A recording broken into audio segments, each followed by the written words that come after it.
ጠቅላይ ሚኒስትር አብይ አህመድ ዲጂታል ኢትዮጵያ 2030 ስትራቴጂን በይፋ አስጀምረዋል። በስትራቴጂው ማስጀመሪያ ስነ ስርዓት ላይ ጠቅላይ ሚኒስትሩ እንደገለጹትም ባለፉት 5 ዓመታት ተግባራዊ የተደረገው ዲጂታል ኢትዮጵያ 2025 ስትራቴጂ ስኬታማ ሆኖ ተጠናቋል። በዲጂታል ሴክተር ስትራቴጂ አውጥቶ የመተግበር ልምምድን ብዛም ስላልነበረን አይሳካም ኢሉዥን ነው የሚል ፍራቻ በስፋት እንደነበር ታስታውሳለህ።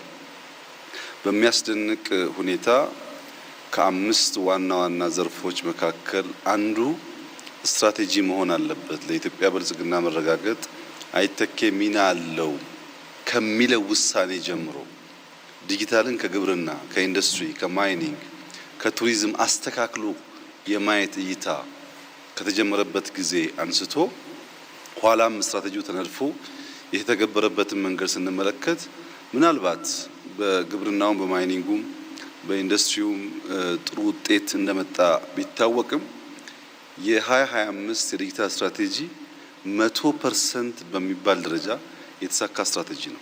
የዲጂታል ኢትዮጵያ 2030 ስትራቴጂ 3 ቁልፍ ዓላማዎች እንዳሉትም ጠቅላይ ሚኒስትር አብይ አህመድ ገልጸዋል። አንደኛው አክሰስ ነው። ሁሉም ዜጎች ከቤታቸው ከሴልፎናቸው ካሉበት ስፍራ የሚፈልጉትን አገልግሎት ማግኘት የሚችሉበትን እድል መፍጠር ነው። ሁለተኛው ኦፖርቹኒቲ ነው። ኢኳል ኦፖርቹኒቲ ባልሰጠንበት መስክ ባልሰጠንበት ሁኔታ እኩል ተጠቃሚ መሆን አይቻልም። በጾታ ወይም በአካል ጉዳት ምክንያት ወይም በርቀት ምክንያት ዜጎች ሊያገኙ የሚገባውን እድል እኩል የሚያመቻች ስርዓት መፍጠር ያስፈልጋል። ይሄ ዲጂታል 2030 አንዱ እንዲያሳካ የሚፈልገው ነገር ኢኳል ኦፖርቹኒቲ ለዜጎች መስጠት ነው። ሶስተኛው እና ዋነኛው ነገር ትረስት ነው።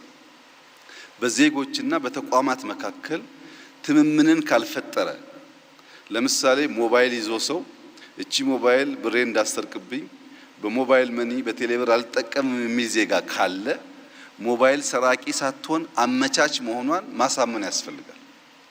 በተቋምና በዜጎች መካከል ትምምን ካልተፈጠረ የገንዘብ ትራንዛክሽን፣ መማር ማስተማር፣ ስለ ጤና ዳታ መስጠት፣ ደፍሮ ለስራ አፕላይ ማድረግ፣ ፐርሰናል መረጃን በክላውድ ላይ ማስቀመጥ የመሳሰሉ ጉዳዮች የሚታሰቡ አይደሉም። ዲጂታል ቴክኖሎጂን ለሁሉም ዜጋ በፍትሐዊነት ተደራሽ ለማድረግ የኤሌክትሪክ መሰረተ ልማትን ማስፋፋትና የኢንተርኔት ግንኙነትንም በተመሳሳይ ሁሉም ሰው ጋር ማድረስ ወሳኝ መሆናቸውንም ነው የገለጹት። ከዚህ በተጨማሪ የብሔራዊ ዲጂታል መታወቂያ፣ የዲጂታል ገንዘብ ዝውውርና በተቋማት መካከል የዳታ ልውውጥ አስፈላጊ መሆኑንም ጠቅላይ ሚኒስትሩ ተናግረዋል። የፋይዳን ጉዳይ አበክረን መስራትና ቅድም እንደተባለው 100% ማዳረስ ያስፈልጋል።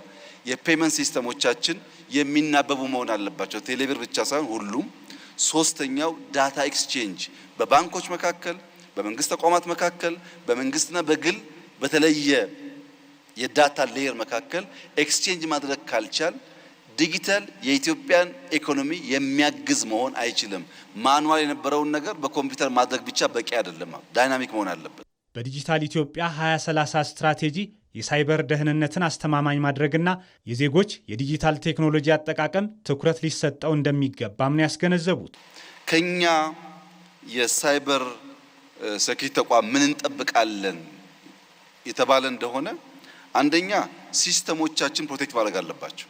እነሱን ተማምነን ሲስተም እንደ ፕራይቬት ካምፓኒ ወይ እንደ መንግስት እንገዛለን፣ እንጠቀማለን። አሱም የምናደርገው የሚደርስብን ጥቃት ካለ ይከላከሉልናል ነው። እያንዳንዱ ሲስተም መከላከል ይጠበቅባቸዋል። ኤኒ ቨርቹዋል አታክ ልክ ፊዚካል አታክ መከላከያ እንደሚከላከለው ቨርቹዋል አታኩን ደግሞ የሳይበር ሴኩሪቲ ተቋም መከላከል ይጠበቅበታል። ሁለተኛ ዳታ ነው። ሲስተም ብቻ ሳይሆን ዳታዎቻችን መከላከል አለባቸው። ሶስተኛ ትውልድ መከላከል አለባቸው። ክሪቲካል ፖይንቱ እዚህ ጋር ነው። ቴክኖሎጂን ኢምብሬስ ማድረግ አለብን። ቴክኖሎጂካል ሳቪ የሆነ ትውልድ መፍጠር አለብን። ያ ማለት ግን የኢትዮጵያን ካልቸር የኢትዮጵያን ሀገራዊ ፍላጎትና ጥቅም አደጋ ውስጥ በሚጥል መልኩ ግን መሆን የለበትም። የዲጂታል ቴክኖሎጂ ሉዓላዊነት ዘመኑ የሚጠይቀው ጉዳይ በመሆኑ ኢትዮጵያ በዚህ መስክ ራሷን መቻል እንዳለባትም ጠቅላይ ሚኒስትር አብይ አህመድ ገልጸዋል። ለዚህም ዘርፉ ላይ የሚሰሩ ተቋማትን አቅም የመገንባት ስራ እንደሚሰራ ተናግረዋል።